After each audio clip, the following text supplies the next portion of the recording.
Okay, since I can hear a bit of a hush falling over the crowd, I think we'll declare the Shire of Capel Annual General Meeting of Electors for 2021 open. The Shire of Capel acknowledges the traditional custodians, the Wadandi people, and their continuing connection to the land, waters and community. We pay our respects to members of all communities and cultures and to elders past, present and emerging. We have a couple of apologies from Mr Glenn Bone and Mr Nathan Pappas. Otherwise, I think everyone's registered their attendance. Is that right? Yep. First item of business is the confirmation of minutes from the previous annual general meeting of electors, which was the 12th of February 2020.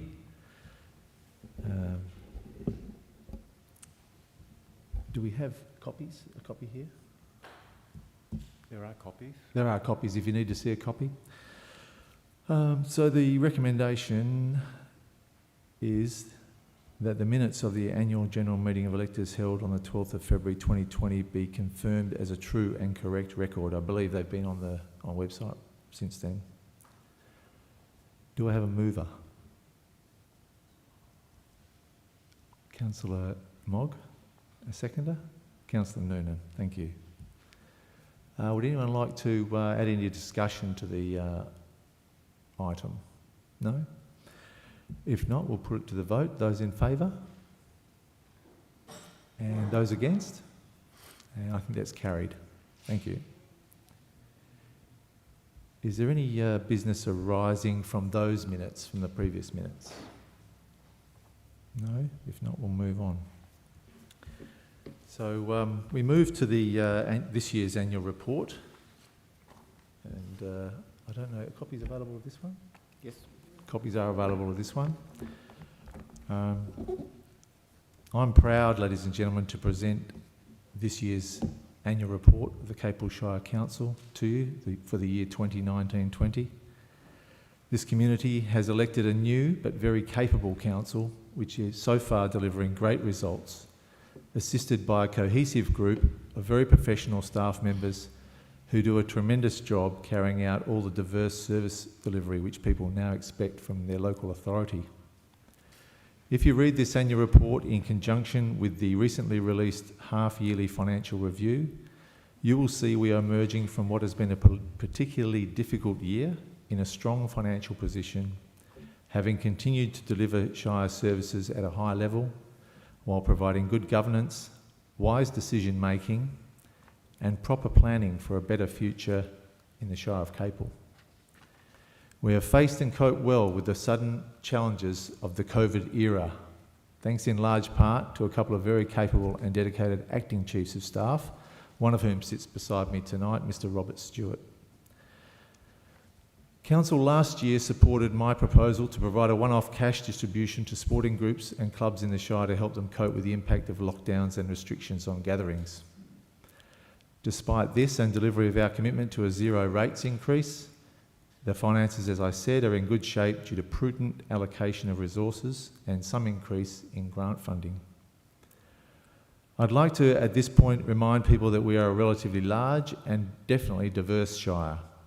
We encompass older rural areas, what could be called lifestyle areas, and a suburban area here in Dalyellup. And we're now heading towards 20,000 people. I urge you not to become distracted and take notice of a small, noisy and becoming notorious minority which seems to thrive on certain disreputable Facebook sites. We have in our midst a group of people associated with former councillors apparently disaffected by the recent local government election results, who spend a lot of their time recycling untruths, defamations and distortions, who attempt to paint me as some kind of maniac and the new council as dysfunctional. Please don't be gulled. I know the vast majority of residents and ratepayers are reasonable and intelligent, fair-minded people, so we'll just continue to put forward facts and ignore those who dislike change, even when it's for the better. As you know, we recently conducted a community survey, and as part of that, we've asked people to rate the Shire Council on a variety of different parameters. Like many councils in WA, we have been doing this every couple of years and asking the same questions so that results can be compared across time. I can inform you that the recent survey results show that only a year and a half in of this new council, most people in this Shire are happy with the job we are doing and the results we are delivering.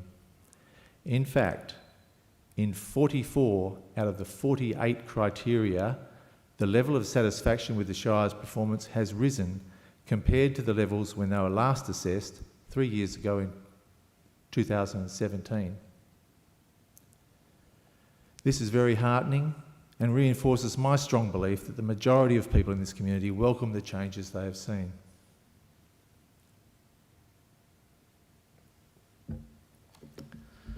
I often urge people to look closely at the past 2 election results because they are the best measure of the will of the people, of the will of the majority. In 2017, when I was elected, 2 of 3 sitting councillors who stood again were rejected. Just 1 got back in with the least number of votes among those who were elected. But this wake-up call, it seems, wasn't heeded. In the elections that followed in 2019, 4 sitting councillors were rejected in favour of new candidates, with just 1 returned, again with the least number of votes. I'm constantly amazed at how these clear demonstrations of public sentiment in regard to the previous council seem to be ignored. In the short time since that election, despite the difficulties we have faced, this new council has delivered significant improvements. We are now more open, more responsive and accountable. Our meetings are streamed live, including this one, and how we vote is now always recorded. Council agenda forums have been open to the public. I'm happy to be the public spokesperson for the council and answer questions and take the hits. I don't leave this to the CEO. More importantly, this is a council that is not afraid to say no to developers and other powerful interests, including the state government, if we think something will be detrimental to the lives of our ratepayers and residents. This council is resolutely opposed to the southern route of the BORR, cutting the community of Dalyellup in 2 and bulldozing a significant and beautiful environmental linkage in the process. We turned down the Satterley proposal to put housing on contaminated land at Green Patch here in Dalyellup.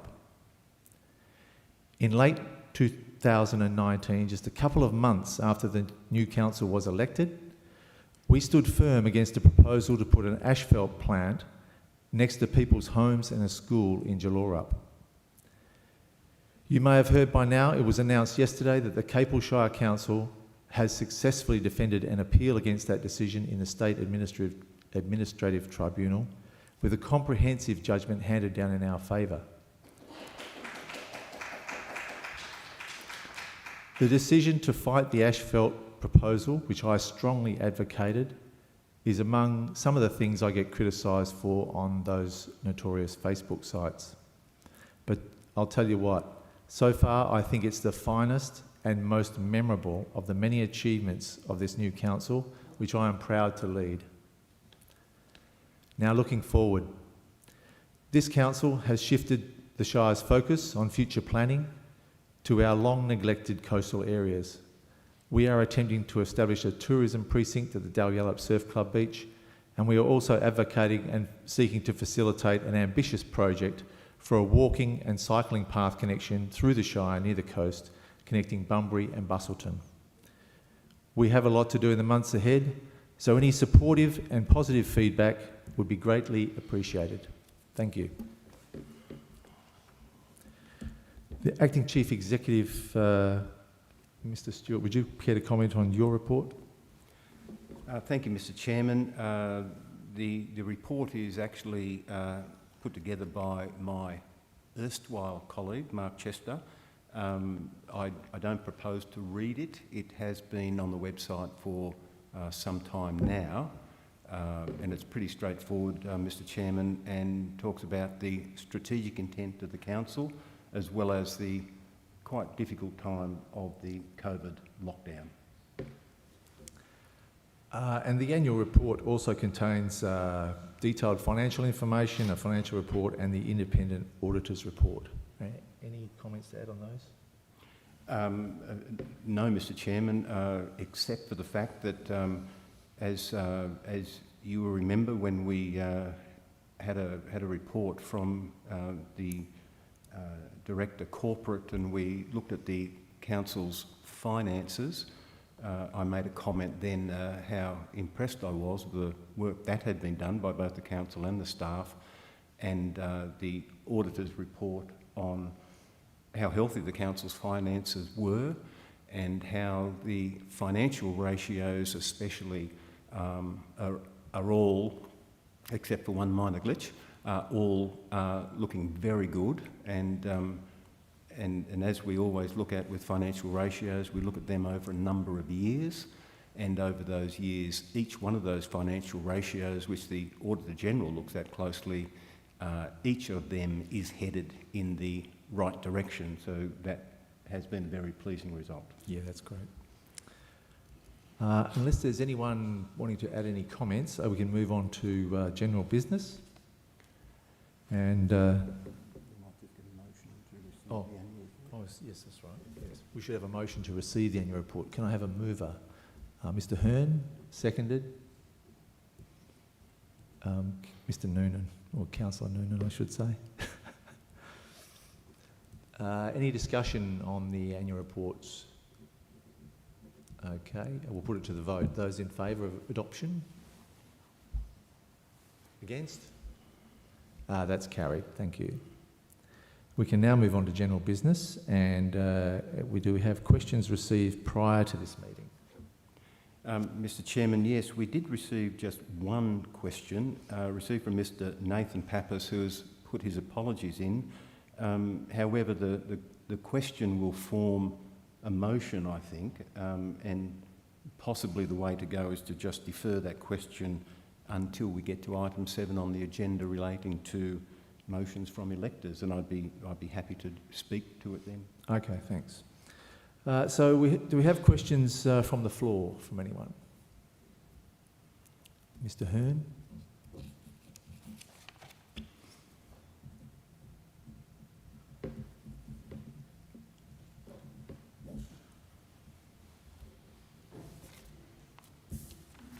Do I need to do anything? No, we've got it's live. I did actually submit the questions and got an acknowledgement, but anyway.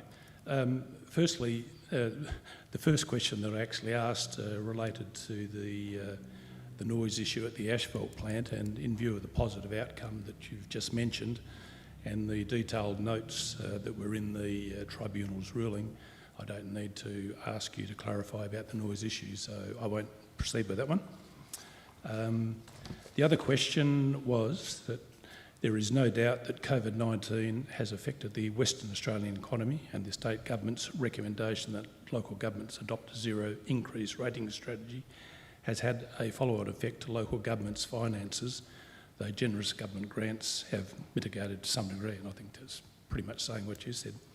My question refers to the operating surplus ratio and the asset renewal funding ratio that are standard indicators used by the Auditor General and the Department to guide and predict the Shire's ability to maintain the level of operational services to ratepayers and to maintain its asset base into the future. Although the Auditor General has not commented on these two adverse ratios in the Shire's annual report, they currently fall on or below the basic levels on the scale. Since June 18, there has been awareness of the need to budget to improve these ratios for sustainable future provisions. Council recently adopted a revised asset management strategy. The decision was OC 230-220. It was noted that this will focus on capital expenditure rather than maintenance, and the agenda included the statement that, inverted commas, this will result in a reduction in the immediacy of a response to customer service demands that the Shire will be able to deliver. As a result of taking this decision, have any customer service demands been put under pressure or are likely to be curtailed? And is there an intention, if so, to advise ratepayers of future expectations through an informative media release? So, thank you, Mr. President. Did someone want a copy of that? Or? I hadn't seen it, Mr Chairman. Yeah, I did get an acknowledgement by email, so yeah, and with the other one, but I'll give them to someone if they want them. Thanks. I'll ask the acting CEO, since he referred to those parameters, to answer that question. Mr Chairman, thank you, and thank you, Mr Hearn, for the question. I don't want to go into details of the ratios here, probably because without all the figures in front of me, I'd make a mistake. But my earlier comments stand that the ratios are all looking good. The Auditor General is very, very happy with the finances. With regard to rate levels, members of the public, residents and ratepayers would be aware that the council is looking at a rate report at the moment. The council expects that it will, not expects it has directed that a couple of community meetings be held with regard to that rate report that we got from the consultant. And that is going to form the basis of the discussions that the senior staff and I will have with the council over the next coming months, dealing with the forthcoming budget. Now, those meetings have already started. It's too early to indicate how the council is feeling about rate rises at the moment. I would leave that for a councillor. Suffice to say, those discussions are already going. The other part of your question related to service levels, and I can guarantee that those questions are being asked now as well. So between now and the adoption of the budget, which the calendar for the adoption, we're talking about late July for an adoption of the budget, although that also is predicated on whether or not we need ministerial approval for differential rates, depending on the level of differentials and how much in revenue is to be received depending on various ratios between one and the other. So it sounds like an airy-fairy answer, but we're right in the middle of those. But yes, the council is talking about service levels. Yes, the council is talking about, look, can I say, Mr President, the council has already said they would prefer to keep any rate rise for the next financial year to zero. That'd be 2 years in a row.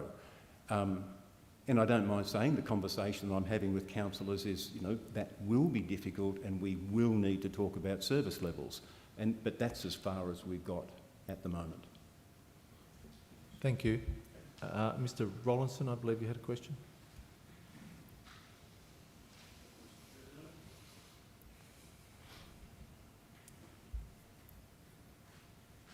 Neil Rollinson from Dalyellup Rise. The inevitable construction of the Bunbury Outer Ring Road through the middle of Dalyellup is going to create a bridge over Yalinda Drive for the 80 or so residents that now are going to be living on the southeastern side of Dalyellup. As a resident, I'm actually concerned about the increased traffic flow on Yalinda Drive and Dalyellup Rise. And I'm wondering if the council has done any surveys or studies as to the effect of traffic flows down those two roads, and the fact that both those roads are quite narrow, there's no footpaths, and there's a strong possibility that it's going to affect pedestrian and cycle traffic as well. Yes. As far as I'm aware, there haven't been those sort of studies done as yet. I would take issue with your use of the word inevitable, that it was the southern section is coming through Dalyellup, because environmental approvals haven't been obtained, and unless they are fait accomplis, which is news to me, we'd have to wait until the outcome of those. So, but I'll ask the acting CEO if he has any more knowledge on whether any studies have been done that might talk about traffic flows on those side roads. Thank you, Mr Chairman, and thanks for the question. No, I'm not aware of any studies or surveys that have been done in particular to your question, but I can say that we are having regular meetings with representatives from Main Roads, and I would be happy to raise that issue with Main Roads next time we meet with them. Sure, thank you. Regarding the rating review, which has been a long time coming, and I'll get to that in the motions area, have we got some indication as to when the public forums are going to be held? Well, what I'll say before handing over to the acting CEO is that the last time council met to discuss it, we asked that those forums, if you like, discussions with and open community forums, be organised presently. So, had that been done? Thank you, Mr. Chairman. We haven't set the exact dates yet, but we want to get both of those meetings held this month. But since we haven't set them yet, I wouldn't expect them to be next week, but they're very likely to be in the last week of March. Okay. And my final point is, it leads up to a question, so please bear with me. The finances, we had rates revenue in the year 2018-19 of 12.4 million, and in 2019-20 we had revenues of 12.8 million, which is a $400,000 increase, despite the fact that we had a zero rate increase. So it just goes to tell me that the finances are doing very well. So that was a 3.3% increase in rates revenue. The Shire's ended up with a surplus of $3.5 million, which, given that we had very little increase in rates revenue, obviously there's been a significant cap on expenditure and very prudent management of the finances by the council and the staff. So I would like to congratulate the council on that. One thing that does concern me is the amount that the reserves are going up. The reserves have gone up again this year by $1.5 million. So we've now got $14.13 million in reserves, which is actually more than the annual rates revenue. So you've got that much money in reserves. There's also 17 reserves with accounts in them, but listed in the annual accounts is about 29 reserves. Is there any point in listing reserves that have got zero balances? Thank you for that question, and I might say that I agree with most of what you said, and just if I can make a comment on one of the remarks you made was that, I recall that during my term on what I call the previous council, that we were given stories that there would be doom and gloom if we didn't raise rates by at least 4 or 6% each year, that we'd be in immediate financial trouble. And I think the fact that we proposed or determined to go to a zero rate increase last time, carried it out, and that lo and behold, the sky didn't fall in, and we have emerged still in very good financial shape. I think demonstrates that it shouldn't be approached as a sort of a one-trick pony that all you can do is raise rates. There are other ways to go about it. There are other ways to go about managing Shire Council's financial affairs. So I'm hopeful, but we don't know yet. We'll have to have a look at what's happening, but I'm hopeful we can go with zero again. That's my hope.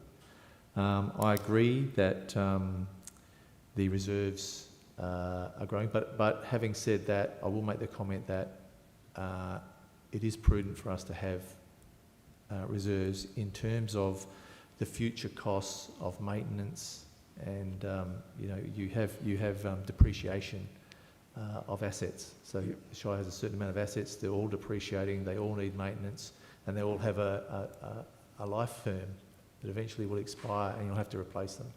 So it is wise to have those reserves. So I don't have a problem with many of the reserves that have a purpose, but I do think that we can look at the reserves, particularly in times where we can say there's financial. We don't want to impose further financial hardship on the community, and we need to look at the best ways that we can tighten our belt. Okay. Does that adequately answer your question? Sure, and if I can just make a comment about one particular reserve, there's a reserve in there for the special area rate. Now that's a special rate that gets imposed on people here in Dalyellup for parks and gardens. That reserve is now at $884,000. Now, the accounts don't actually indicate what the annual cost of those parks and gardens is, I don't believe. Well, I don't know if they do or not. I'd have to have another look at them. But I can tell you that the cost of carrying out the maintenance of those parks and gardens in Dalyellup is greater than the amount of money that is raised through the special area rate. Right. Hence the need for the reserve, Okay. and hence the need for us to actually have a look at it going forward, which we've talked about. All right. Thank you very much, Mr. President. Yes, sir.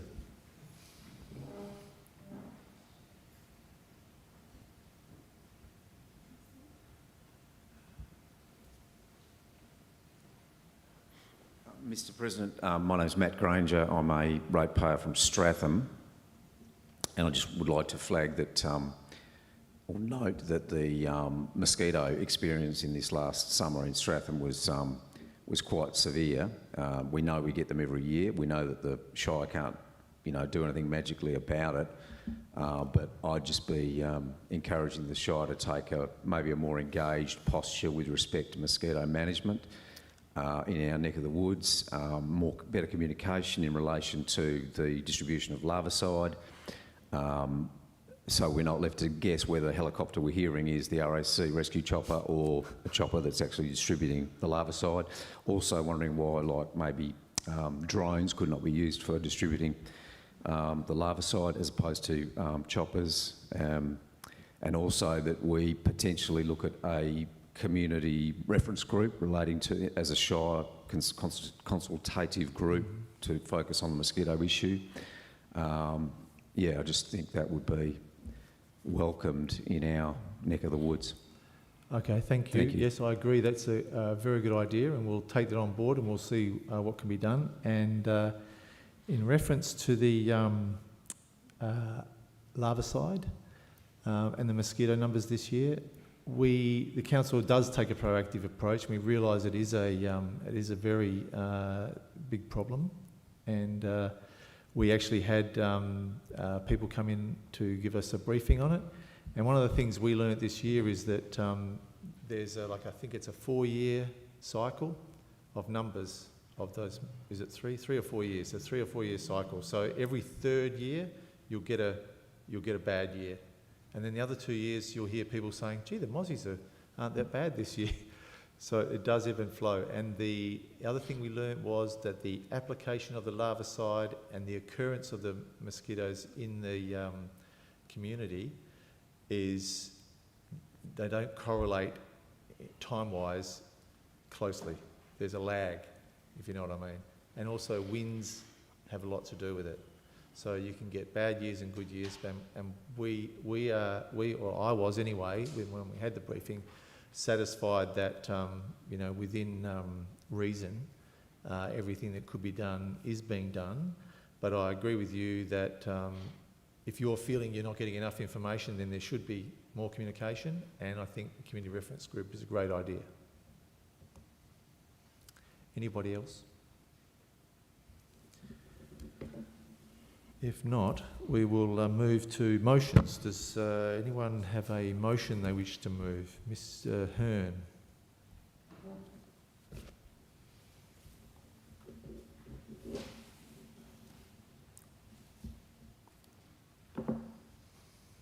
Brian Hearn, 85 Hardy Terrace, Peppermint Grove Beach.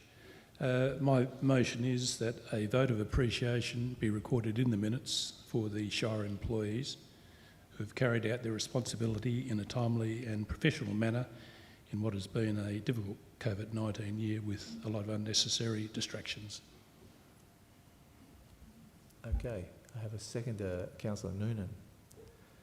Do we have anyone else wishing to speak for or against that motion? Mr. Hearn, yes, you can give us your reasons. Thank you, Mr. President. local government isn't an easy gig, and for those who think it is, I suggest you pull out the Local Government Act and read the 480 pages of legislation that our staff have to comply with. In addition to that, the staff have to respond to numerous other legislation, EPA, planning, fire brigades, cats, dogs, mines, petroleum and numerous others. And our staff are expected to have sort of a working knowledge and in some instances an expert knowledge of what is required.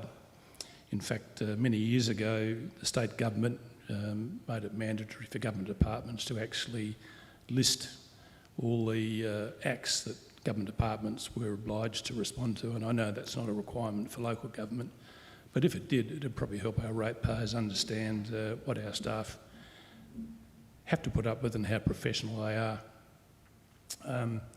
Speaking about staff, it's probably not a wise move to mention staff names, but I'll mention a few tonight just for the record. The first one was Ian McCabe, our former CEO. Ian resigned in, I guess, what some could call unfortunate circumstances. I was actually very pleased to get a letter from him the other day where he actually stated he was missing local government and that he was in a good space, and I was really pleased to hear that. The other two that I wanted to mention were our two senior officers, Jason Gick and Susan Stevenson. Jason has left, and I think Susan is leaving shortly, but with Jason, who was in charge of engineering and planning, I guess he came into the organisation and one of his aims was really to not sort out, but substantially improve our maps and plans and our regulations and how we go about dealing with people's submissions, and in doing that, he did a really good job. Turning to Susan, our extraordinary bean counter. Susan looked after admin, finance, libraries, community, I think, and also IT. And I think if she's here tonight, I think she says she's still got a bit more to do with IT. But Susan was the master of the Excel spreadsheet that she prepared by herself and with her staff. And it was always great to get from Susan a concise document, and the minute you questioned her, she'd leap for the PF button and she would pull out a raft of figures that would explain every single solitary question that you had. I spent quite a bit of time with Susan and I enjoyed it, and I hope I don't get a historical breach for that, Mr Acting CEO, but, well, she was a senior officer, I was entitled to. But anyway, look, Susan's done a fantastic job, and Mr CEO, I hope you have put a chain around her computer and you've got all the intellectual property, because I think it'll stand us in good stead for the years to come. I guess probably in closing, one of my former bosses, who was a very wise old man, sort of said to me, if you don't get a laugh a day out of the job, you shouldn't be in it. And on the odd occasion that I've run into staff in the street or I've been into the office, it's been fantastic to be greeted with a hi, a smile and a wave. And I know a lot of staff have left, but those that are still there do behave in that manner, and I think we're very, very fortunate. In closing, probably without exception, well, probably with some exceptions, I guess, I'd like to thank the councillors for their job during the year. You require courage to stand on council. It's probably a thankless job at times, but also a very satisfying job, and I thank you for all your efforts. So thank you, Mr Chairman. Anyone else like to speak? Yes, Councillor Noonan. Thank you, Mr President. Kieran Noonan, 96 Dalyellup Rise. I have the great privilege of being part of the council. I think could probably speak for most of the new councillors to say that we've learnt an enormous amount over the past year, and that the ride, while on occasion it has been bumpy, it has been most enjoyable, and the reason it has been so enjoyable and rewarding is because of the professionalism and the dedication of the staff. So Brian demonstrated the experience that he has as a former councillor by stealing my thunder. I had written the same motion. I'd like to add to Brian's very generous words that appreciation and congratulations to the staff for their hard work, their excellent service delivery and financial management during the past year. I too am reticent in naming particular staff members, but I will point out the great service that we've had from Jason and Susan, the two directors, but ably supported by Kristen McKechnie, Kim Must, Matthew Wansborough, Andrew Mataboni, Jeremy O'Neill and Tammy Belinda, all of the ladies at the front office and who have helped us so much through this past year. So I'd like to thank you very much and fully support, fully endorse Councillor Hearn's motion, Mr Hearn's motion. Thank you, Mr President. Thank you. Anyone else? Mrs Hearn.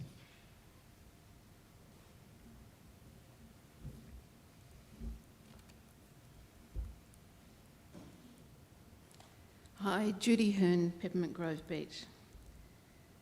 I have a motion I'd like to propose. Sorry, is this a new motion? Yes? Oh, sorry, we're still dealing with the old Oh, are motion, we? Okay. the previous one. So if you could... Then I would like to add my support to both of the gentlemen's opinion. Okay, thank and you. I'll be back. Thank you. So if that's it, we'll put that motion to the vote. Are those in favour? Those against? And that's carried. Thank you. Now, Mrs Hearn.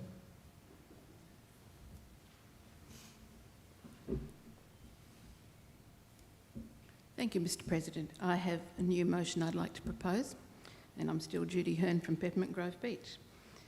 My motion is that the Capel Shire develop a strategy with standards and procedures for proactive, regular, constructive communication measures with Capel Shire residents that will guide provision of objective and factual information to inform and engage all residents across all areas of the Shire on current council decisions, developments, opportunities and challenges. Okay, do I have a seconder? Mr Hearn? Seconded? Mrs Hearn. Thank you. Most people would know that the Shire currently has a communications and social media policy, number 1.12, and if you look it up, you'll see it was due for review in December 2019. This policy very much establishes protocols for the Shire's communications to ensure that the Shire of Capel is professionally and accurately represented, and it specifically states to maximise a positive public perception and engage with the Shire of Capel. It has a strong focus on the standards of conduct expected in any communications by councillors and officers, that all communications must consistently reflect the values of the organisation. Now, since policies are set for review, which most organisations dread when it arrives, but they're set for review because organisations need to adapt services and priorities to changing times. And I guess most of us would be aware that there's no contemporary change that demands more attention than the changes in how communities communicate. Recently, we've all seen disturbances that our community can suffer if there is any void of the same clear, simple, easily accessed information uniformly available to the whole community. Some people want answers to questions, others may step in and fill the void with their personal understanding and selective versions, opinions, even guesswork, and as we've seen around the world, alternative facts. In the end, leaving an information vacuum in a situation such as this can sow the seeds of confusion, possibly disillusion, and it can be divisive and destructive within a community. Most of us believe it's far better to consider what can be done constructively and strategically to prevent division rather than just be reactive when there are problems. With this in mind, and with the memory in the past that Capel ratepayers received an objective summary of outcomes of council meetings and important Shire news that was provided to the several respected community newsletters published, and I know we have some of those who've been publishing them for some time here with us tonight, published with support of the Shire. And perhaps it was fortuitous that I didn't advance this at the last meeting, as this week it has been presented to us very clear evidence that more than just one step is needed and more than just my idea. Our Shire community would be strengthened if we had a more strategic and purposeful approach to how the Shire can best keep residents informed about what's happening. In yesterday's Bunbury Herald, we saw yet another hot headline about yet another controversy eating up the community's oxygen and distracting from what we wish people would know as the Shire story, the bread and butter Shire business of providing and planning for the future, as we've been talking about tonight. And don't get me wrong, such newspaper articles have an important part to play in the communication framework, and I'm sure this happens to lots of other councils. But it's not the task of a newspaper item to tell the whole story of Capel Shire. So my motion proposes a strategic approach to regular, widespread information sharing by the Shire of Council, so all residents across all areas can better understand and appreciate the means by which the Shire is constantly responding to the complex challenges to provide services and infrastructure, as we have discussed here tonight. My mouth always goes dry when I arrive. I guess I've been encouraged by response of at least one councillor to a question I posed, that this does need to be looked at in a strategic way. And many people in the Capel Shire don't like the fact that newspaper stories of tensions is how Capel Shire is perceived by the world. But never fear, in the very same newspaper yesterday, we saw that other options were possible. Everybody would have seen the regular community city focus that Bunbury Shire puts in, I'm not sure on what frequency, and a couple of pages over, there is a similar, which I'll find in a minute, but it's a similar page from Harvey Shire, which is a shire about the same size as ours. There are councils that go to greater lengths and produce expensive brochures, but it doesn't need to be expensive, it just needs to be explored in a constructive way of what model we could use to keep the information about the good things going out. IT, as we've all discussed, can offer many far-reaching possibilities, provided the IT structure for these is available in the Shire's system. So, for this reason of trying to make sure that everyone in the Shire can be confident in what the Shire is doing because of the information that is constantly put in front of them, I commend my motion to you, which I can read again, but it will take longer. No, thank you, Mrs. Hearn. Do we have anyone else wishing to speak for or against this motion? Mr. Hearn.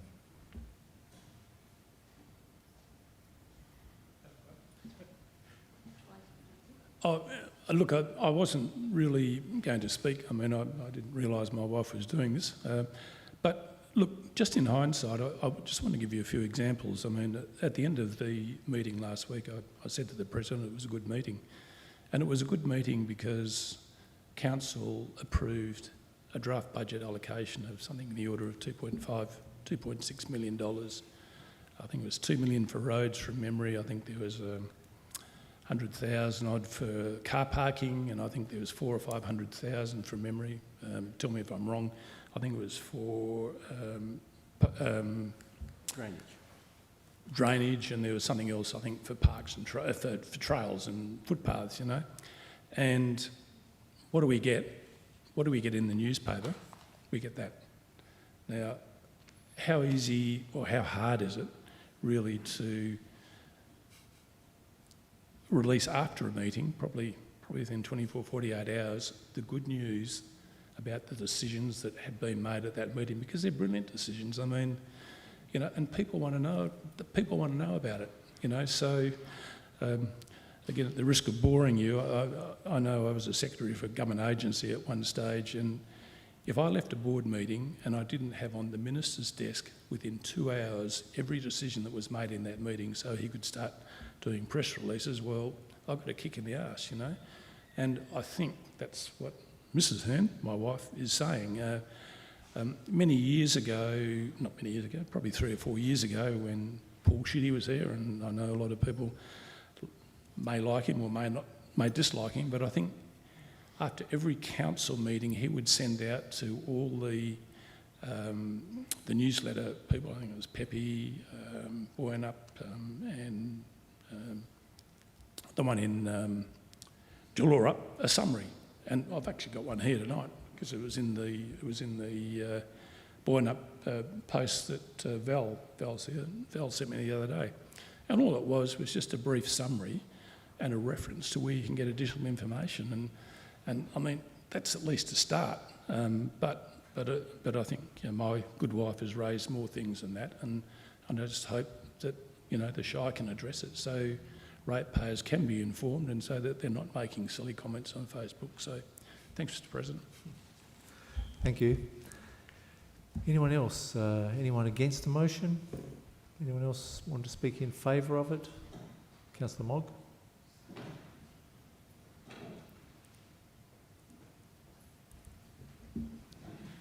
Thank you, President, Acting CEO. Thank you, Mrs. Hearn, for bringing this forward. I'm in favour of the positivity of this. I have brought the newspaper regarding the city focus and what Harvey and Dalyellup provide for the paper for their residents in the action that they undertake. And I think it was to the previous CEO. And the feedback I was given is that it's too expensive to run that page. And as you know, as councillor, we're privy to our Friday newsletter. And in that newsletter, it's updated information what our fantastic staff have been doing in our Shire. And I've also put that forward that I would like our residents to be privy to such information, what bridge has been done, what environment work has been done, and social community engagement. So I'd just like to acknowledge that part of the motion. Thank you. I'd also work forward with council on doing that. So thank you. Thanks, councillor. I think that sums it up. We can put that to the vote. All those in favour? Anyone against? One against. But it is carried. Now, do I have any further motions from the floor? Yes, Mr. Rollinson.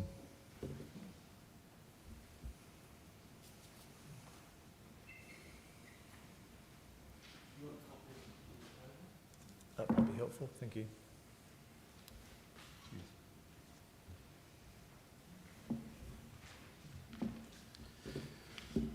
Thank you, Mr. President. Neil Rollinson, 38 Dalyellup Rise. My motion is that the Council direct the rating review consultants to investigate and consider a new differential rating category for the 590 or so R2.5 lots located in Dalyellup. Okay. Do we have a seconder? Steph Crow. Steph Crow, that's right. I had a blank. Sorry, Steph. Okay, go ahead, please. At the annual electors meeting on the 19th of December 2018, and for the third successive year, I moved a detailed motion which essentially called on the Council to review the entire rating system forthwith. The intent of the review would be for systematic change to occur and be implemented for the 2019-20 financial year. I guess it's a matter of history that that never happened, and the first chance we got was that in October 2020, the Council initiated a different approach to the need of a rating review and employed consultants to commence that. This consultancy is now underway, and it is known that the Council has recently considered and workshopped the draft report.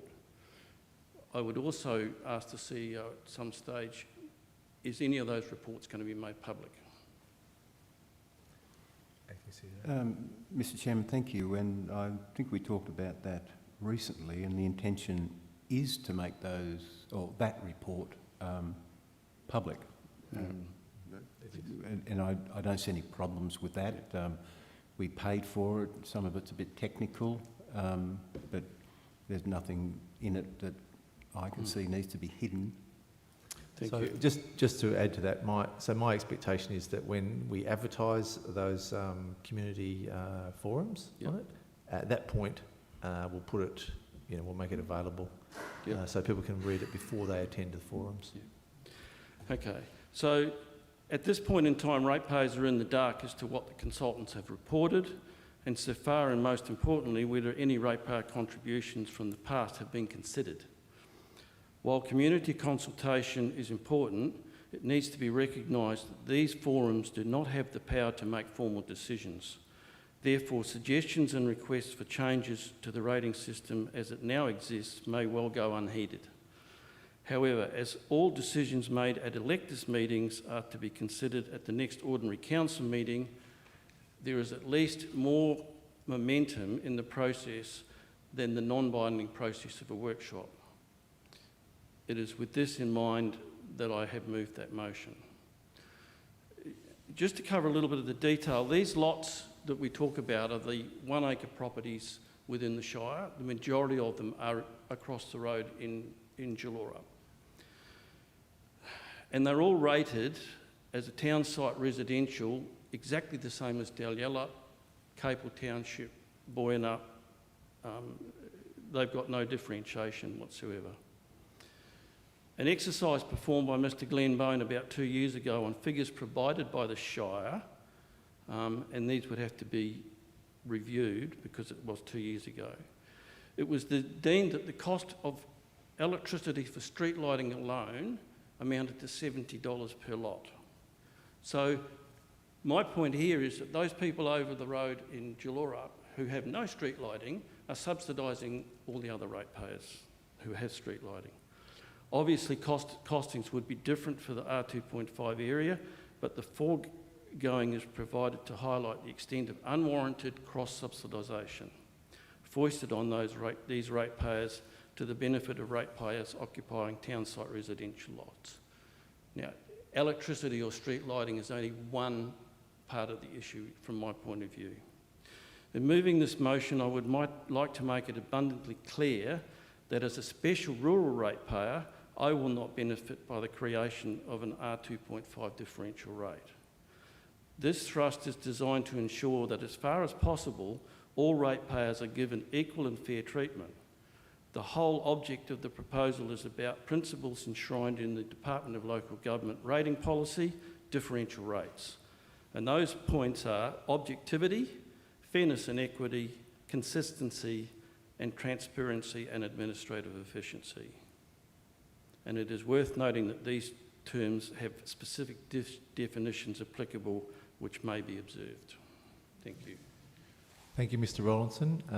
Any other speakers in favour or against? Councillor Clues.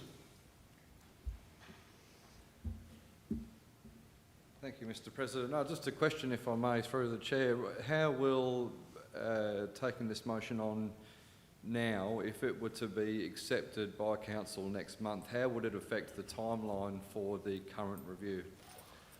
Well, just projecting forward, if this motion was carried tonight, came forward to the council meeting and was adopted by the council during the process of the review, this would be part of the landscape that would then be taken into account by the final recommendation brought forward to council from the review.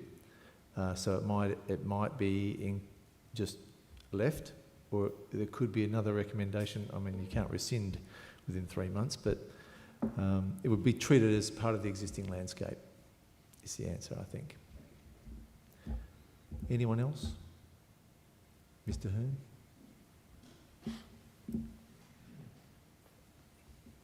Thanks, Mr. President. Look, I'd just like to say a few words against Mr. Rollinson's motion, although I appreciate he has been pushing it for 2 or 3 years. Look, the trend in local government really is to have basically a single rate policy. And in country areas, the trend is to have a 2-rate policy, and that is a rural rate and a residential rate. Bunbury did it several years ago, and the sky didn't fall in. Basically, what happened is that the businesses got a free kick, and the residential ratepayers picked up the slack, but there was hardly a murmur. And I know that's the way the government wants us to go. And I think with 2 rates, if you've got a residential rate, we all share the beaches, the libraries, the roads, the parks, and sure, you know, we may miss out on $70 because we haven't got street lighting. Some people don't want street lighting. And that's, I mean, I'd be very happy for you to take my street lighting out, and I'd still be happy to pay a residential rate. I mean, in my opinion, we have too many differential rates. I agree with the Dalyellup special rate. That's there for a purpose, for the parks and gardens. That's different. But from my point of view, I would like to see council really consider and bite the bullet and come up with a real rate in the dollar for all other residentials. It'll cost me money. I'm very happy to pay it because we have pretty good services. And I live in Pebbie Beach. I don't have sewage. I have drainage. I don't have sewage, but we don't have a lot there.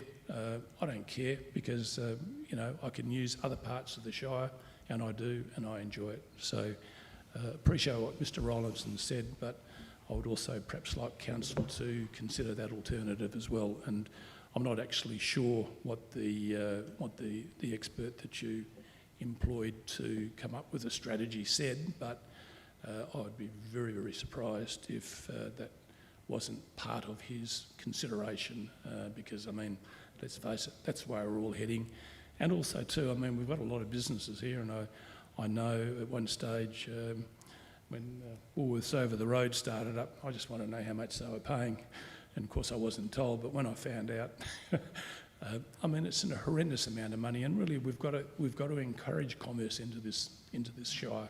We've just got to get it, and that's one way of doing it. You know, if we've got to make it a better and bigger Shire and a better place to live. So thanks for the opportunity to speak against the motion. Thank you. Anyone else? Councillor Clues? No? Anyone else? If not, we'll put that to the vote then. Those in favour of Mr. Rollinson's motion?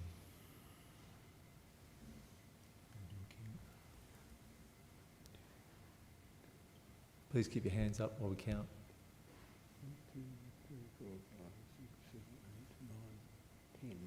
I've got 11. Sorry, I missed. Those against? 1, 2, 3, 4, 5, 6, 7, 8, 9, 10. Make it.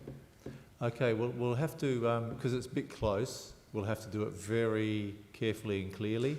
So I will have it again, and those in favour, please raise your hands or raise your card. If you've got a card, raise that or raise your hands, and keep them as high as you can so we can get the count done.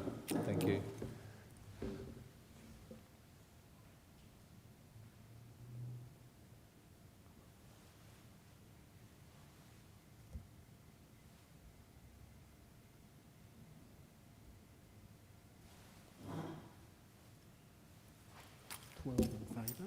Okay, and those against?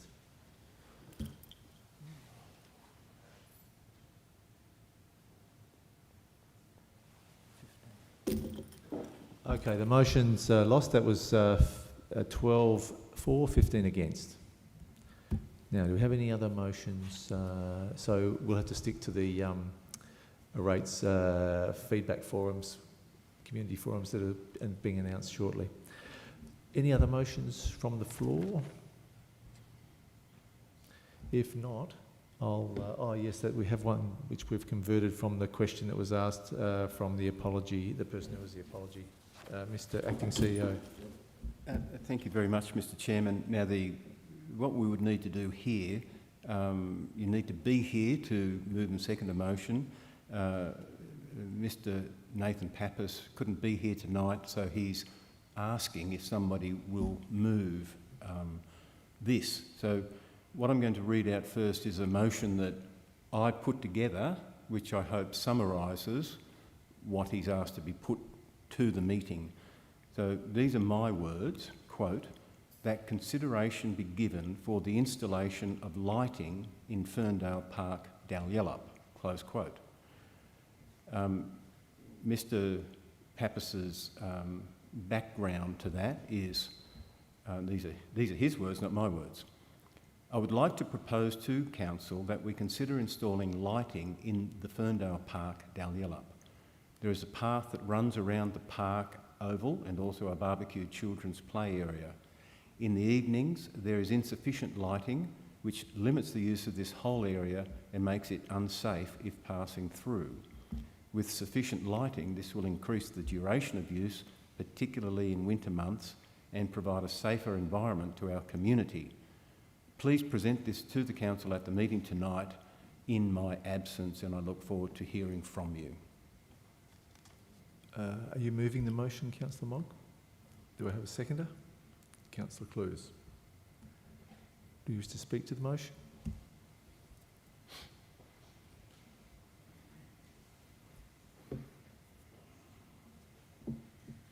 Thank you, Mr. President. Nathan Pappas contacted me regarding his concern and would like to raise as a motion. I'm glad to see that he presented it to the Shire, to our CEO and President, and I concur with his reasons, and it should be looked at and ask for support. Thank you. Thanks. Anybody else for or against? Yes. No, sorry, Mr. Clues, Councillor Clues. I was giving the call to Mr. Hastie.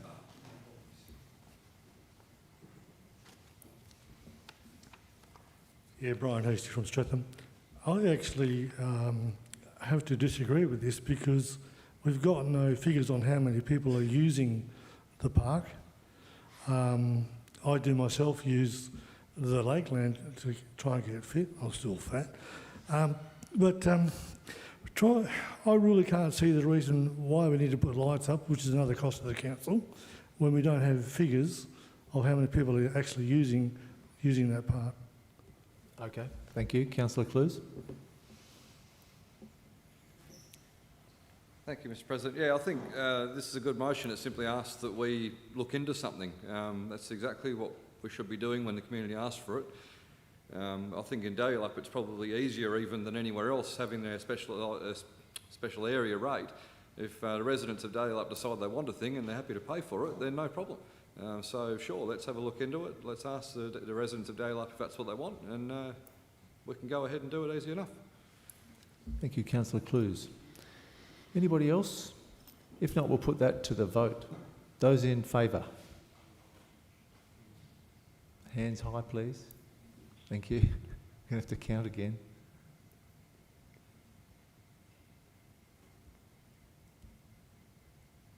Those against? I think that's carried. Thank you very much. If there's nothing else, I'll declare the meeting closed at 7:37 p.m. Thank you very much for your attendance. The